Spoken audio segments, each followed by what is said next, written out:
He predicted major economic shifts before they happened, but no one listened. Well, now we're here to listen. It's Edouard Prisse, who is the sharp-minded researcher behind the very excellent book, We Were Funding China's Growth. That Must Stop. It's a bold expose on how decades of Western trade empowered an authoritarian rival. So we're here to talk about the chaotic genius, Donald Trump, about China's rise funded by the West, about perhaps Clinton, Kissinger, some of these names that you've heard, and how we can take some action even if we feel powerless against global economics. So, Mr. Edouard Prisse, happy to see you. Great speaking with you.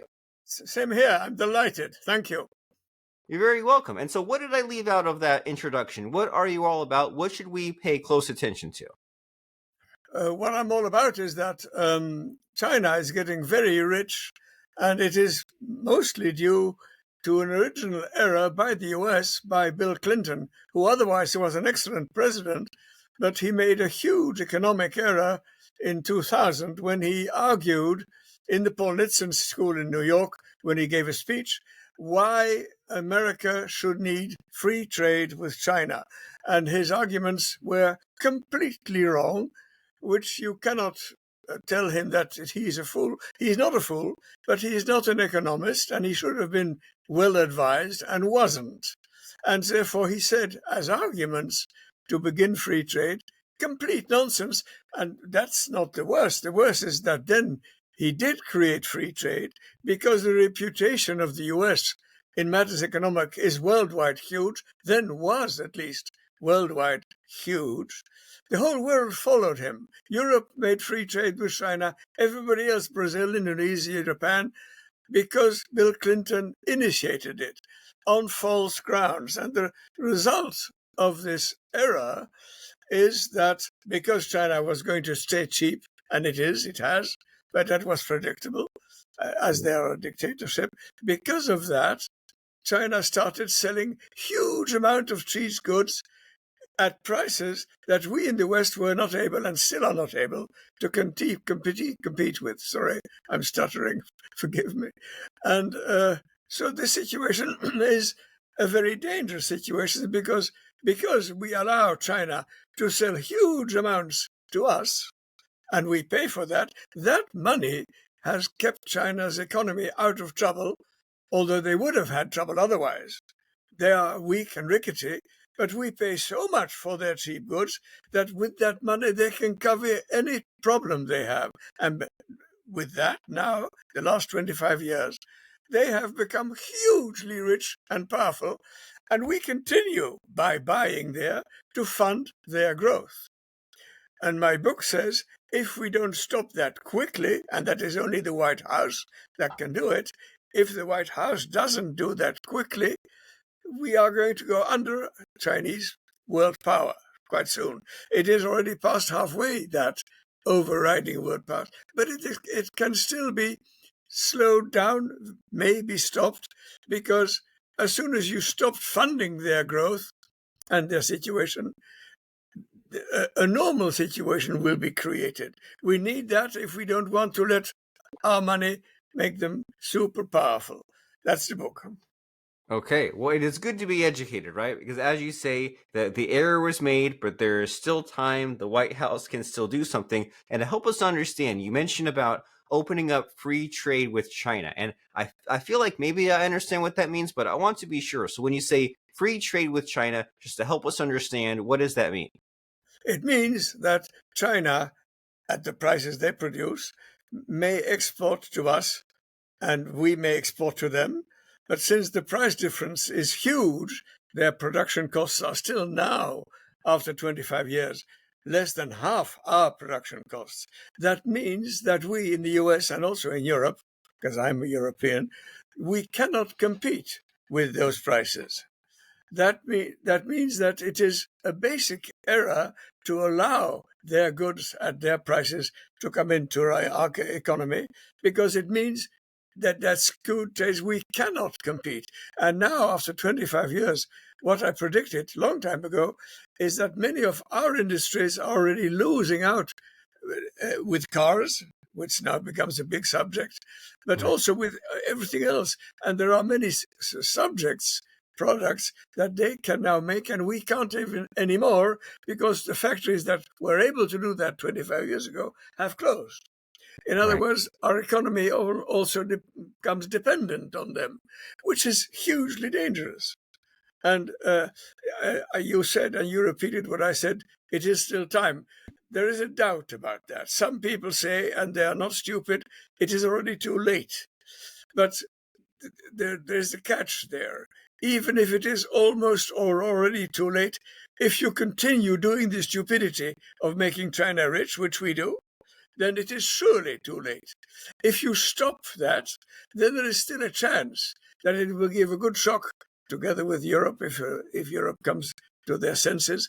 It gives a big shock to China, and then the equilibrium in the world, which is now completely skewed, might come back to normal, and we might stay alive with our democracy. Otherwise, you know how cruel China is. Let's just take the countries around it that have taken.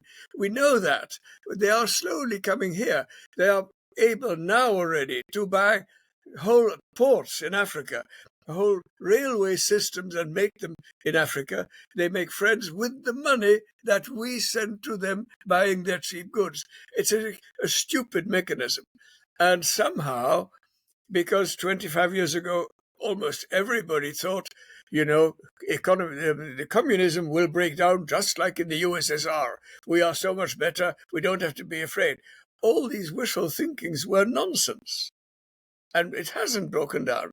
And so by now, we are in a dangerous situation. My book lays out the origin of the era, it lays out what is now happening, and it tries to give a way of getting out. And then Donald Trump is, after all his predecessors, the only president who at least instinctively understands something is wrong with China with trade.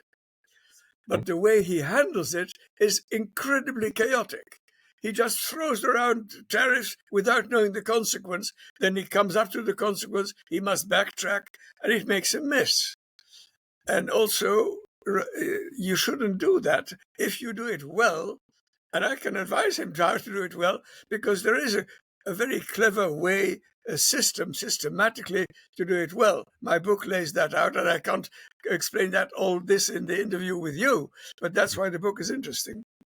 Yes, so you provide solutions, right? You don't just say, hey, like there are problems, but you don't stop there. Exactly. You say, hey, there is a way out of it. And I'm curious about, why do you think that no one else saw this coming? It seems like you're the only one who saw these warning signs. Why was that? Of course, I'm worried that I was the only one, or apparently, and I try to explain it. As I said to you before, we thought, and everybody then, 25 years and 20 years, thought communism will crash and democracy will come just like in the USSR. Communism crashed. And you know that the Berlin Wall fell and all those countries came to us.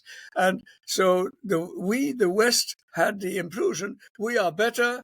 And as the Russian economy and communism went wrong, China will go wrong too. We are much better. And one of the arguments we used for our fallacy is that Deng Xiaoping, who was the big leader of China a bit before, he completely changed Marx's economy, where everything belonged to the states and where there was no competition, and therefore no sharpening of what they did, no competition. He changed the whole economy. He was a genius. And so he made the economy like ours, with, competition and with individual possession. You can own something in our economy. You couldn't before in China, communism, Marxism. He changed that. And people think because China came to our system, of course we are better because they imitate us. What nobody understood is that it would make China so dangerous precisely competitively because they accepted our system. And so there was the illusion communism will crash. There was also the illusion we are better anyway. And there was the illusion their economy will also probably crash. And those predictions were in the press the whole time. And that is the only explanation I can give to the major error we in the West have been making and have consistently made. And I tried to. I was full of confidence. We will stop that surely. Our people are clever. When nothing was done to stop, I wrote an article in 2008 and sent it in 2009 to the New York Times. But as I'm a European, and as American thinks we Europeans are idiots, the New York Times didn't even answer and put it in the wastepaper basket. Luckily, they called one of these American things, the FBI, put it on their website for 3 years, so I can prove I wrote it, but it wasn't read. And then I started writing books, and I put them on Amazon, and then I thought nobody reads that. So by now, I wrote in a book, and I have this publisher in LA, Los Angeles, we have a contract of 18 months, who is making publicity. So now I hope it will begin to be read in the US. Yes, you're making the effort. You're doing what you have to get the word out. So, yes, yeah. So right. it seems like we were perhaps overconfident, right? We didn't expect China to adapt their communist system to capitalism, and now it's to our detriment. And you were saying, well, I tried to get the word out, tried to tell the New York Times, they wouldn't listen, but now that the world is global, we have the internet, we have social media, publicity, podcasting, you're going out there and getting the word out. And as far as you writing this amazing book, right? You have to explain this really detailed situation, but also make it accessible and interesting, and also make it short enough and long enough. So what was that like? Did you have difficulty writing the book, or what was that process like for you? I'm not a natural writer. I'm rather a musician originally and a mathematician. But so I learned to write. But I think the people who read it now tell me that it is very readable and even fun to read, which is okay, fine. But you just said a word which is exactly the right word. You said we were overconfident. That is the essential word. We were overconfident, absolutely. And so that has, you know, many people, because they thought we are better, put away all other arguments. No, we are better, forget it. And this overconfidence has gone. For example, if you look at speeches that Bill Clinton gave when he visited China, he spoke to them as if they were naughty children who didn't know what to do. This overconfidence was everywhere, and we thought that was normal. And yes, you're quite right. You used the right word, overconfidence. Okay, and so you explain the situation in this book, and you know the best books have all these other entertaining factors, right? There's humor, there's stories. So, is there anything noteworthy about the book in that sense? Is there any fun, humorous anecdotes or stories that you think are relevant or important in that book? I'll try. The whole situation is rather dangerous and not so funny, but one thing is, which I put at the first chapter, Albert Einstein, you know, the famous guy who was the famous mathematician and Nobel Prize, and so-called one of the most clever guys in the world ever, he said, two things are infinite: the universe and human stupidity. Only about the universe, I'm not quite sure.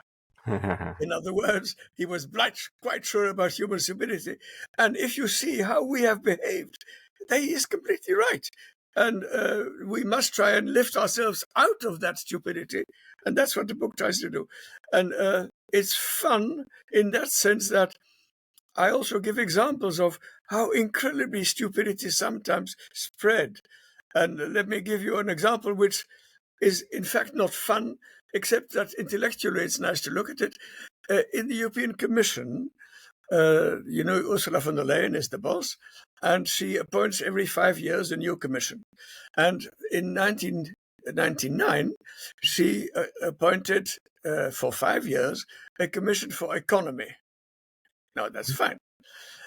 She appointed an Italian called Paolo Gentiloni, who had been Prime Minister of Italy, clever man,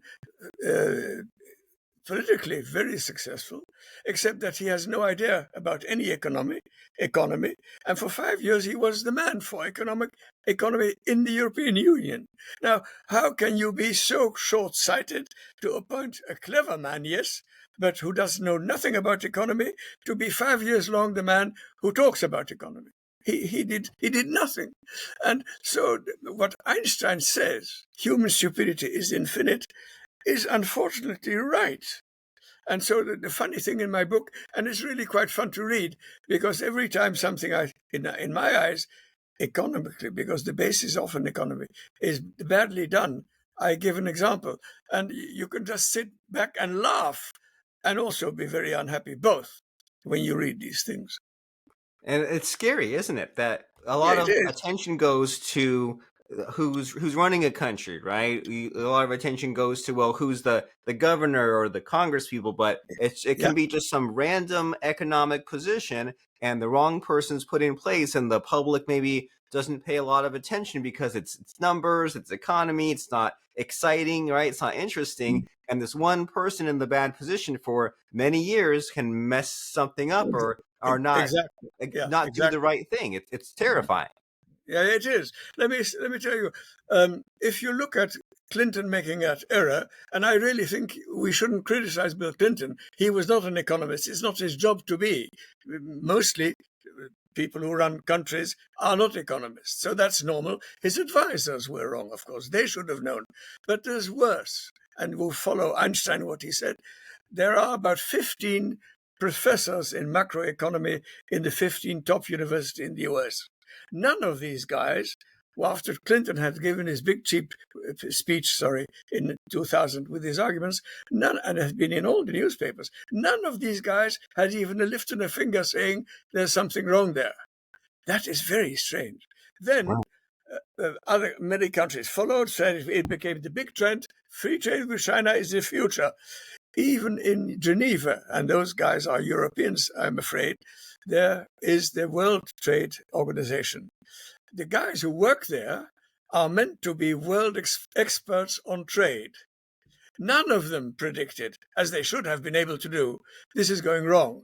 And this illustrates what Einstein said. If one's collective thinking goes one way, there are no people who check it. Now, I expose it, and it's fun to read, but it is also, as you said, dramatic. And Right. so, yeah.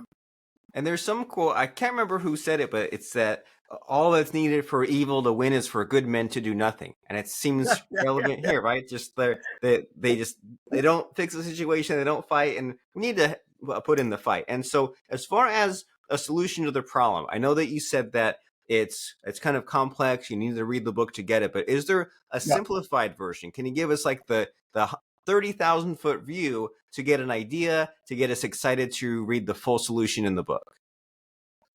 Well, I've tried to give it already, but I'll try again to make it clear. We have a situation in trade that's called free trade with China.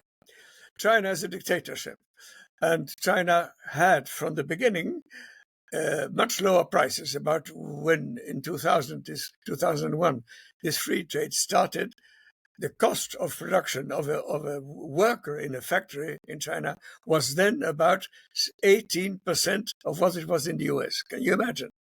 Now it has grown. It is about 45% of what it is in the US and in Europe. But that means that even now, after 25 years, we cannot compete. And the ability of China 25 years ago to make complicated things was very low. They just made jeans and shirts, and you know that we bought cheap stuff. But the Chinese are very clever. They have upgraded what they can very quick and very clever. They can now make electric cars, which is different from shirts. It's much more Right. complicated. And so, in many things, they have grown tremendously in what they can at their low prices. So, it is becoming more and more dangerous. Even if the prices have gone from 18% to 45, it is still impossible to compete with those prices. And then there are very funny, crazy things. Now, for example, the European Union says, yeah, the government in China is subsidizing and they shouldn't, their industry. That's complete nonsense. They are just cheaper, full stop. And so we find excuses to point fingers where it doesn't work.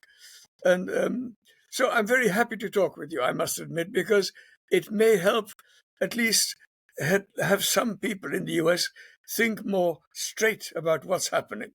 And if I can get that over and into public thinking, I'd be delighted. Then there's a second aspect in my book.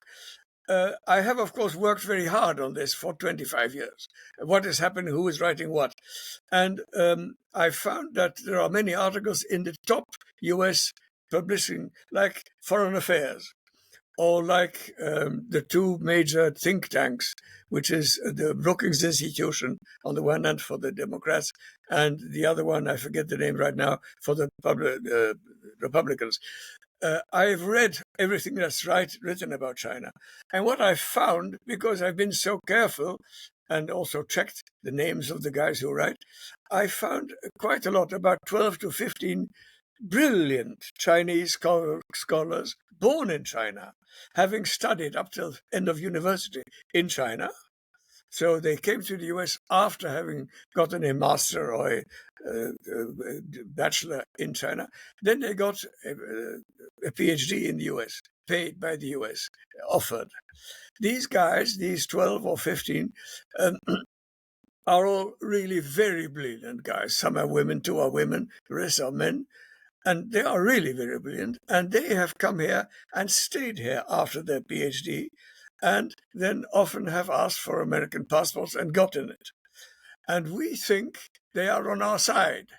And they publish about China. And when you read carefully what they do, they criticize China on things that are minor economically. For example, that it is a scandal how they handle the Uyghurs. The Americans think because they yell at China, they must be on our side. And as soon as they write economically, they write exactly what China wants to hear. These guys still have a mother, a brother, a little cousin in China. And if they write bad about China, the mother goes to prison, the brother loses his job, the cousin cannot go to university. These guys are still brilliant in America with jobs, with an American passport, loyal to China. And this is so I write about that too. That is sneaky. Well, it is good to get this to light, to let the secrets out, so that way we are educated and we can speak to it with some knowledge. And in these last few minutes of our conversation, we're going to mention in a minute that the book is called "We Were Funding China's Growth That Must Stop." I want to make sure, Mr. Edouard Prisse, that we cover what is important to you. So in these last final minutes of our discussion, is there a missing question in our conversation that I should be asking you, I just don't know to ask you? No, you've done it brilliantly well, and I'm so glad to talk to you, and I'm serious about that. I'm not just praising you for fun, because you are one of the few people who let me talk, and this is a delight. I think we've covered everything. The core message is, with free trade with China, we buy, and Europe buys, and everybody in the world buys so much there that China gets hugely rich. That power of money is already so much bigger than whatever the US has, and Europe has, and the rest of the world has, that they are overtaking. Right. And one example that may show what that means, China can make ships, warships. And it has a capacity of how many ships it can make, warships, destroyers, in a year. That capacity is not like 10 or 15% bigger than the US's capacity for making warships. It is 5 times as big as the US's capacity right now. That's where it has gone already. So the situation is really dangerous in the future, because militarily, because of the money, because we buy there, they have been able to scale up their power, and now that makes military power as a consequence of our stupid error. That's the message. And that is scary. It's something to keep an eye on. It began innocently enough at first, in the long run, we'll have trouble. For example, Ford now has a trouble making cars and competing with electric cars with the Chinese. You can put, of course, tariffs on electric cars, but you must do far much more. You must stop the cheap products coming in, not just for cars. Now, that's what the book is about. Right. It started with blue jeans, but it's come such a long way to electric cars. And then if they can mass produce the warships, then we'll say, oh no, if only we had done something sooner. Well, now there's still time. And you, as someone of the public, can get educated about this by claiming Edouard Prisse's excellent book called We Were Funding China's Growth That Must Stop. And economist and political thinker Edouard Prisse presents a sobering and well-researched analysis of how the West, especially the United States, enabled China to become an economic superpower. And you'll find out how we made some bad mistakes, and now we need to correct them. It's not just a critique of economic policy, it's a wake-up call for the West to rethink its future before it is too late. So as far as some next steps here, that book is on Amazon. Do you have any other resources, links for us? Is there a website, social media, or is it just go get the book? Well, the publisher is getting up to social media now, but I don't know what he's doing right now. I just want to thank you for being so good and clear with me. Thank you. And thank you for being an excellent guest. You're Mr. Edouard Prisse. That's first name Edouard, last name Prisse. If you want to look him up on social media, the book, We Were Funding China's Growth That Must Stop. Before I let you go, Mr. Edouard, it's time for the scary part of the podcast where I try to stump you. I try to put you on the spot by asking about a fun quote or lesson that has served you. So what comes to mind for a fun quote or lesson? A quote that I could make. Well, it is precisely the one that I quote Einstein. In the beginning, I thought I don't understand why I understand something and others don't. And very slowly, it's only because of his quote that not the universe, but human stupidity is infinite. Then I got the courage to look into it with skepticism and not believing what people say. So that quote to me is very important. By the cleverest man of the world, is arguably that was people said about him, about Albert Einstein. And yes. I like his sense of humor too. I mean, once you see that, and he is able to say it in a laughing way, which is lovely.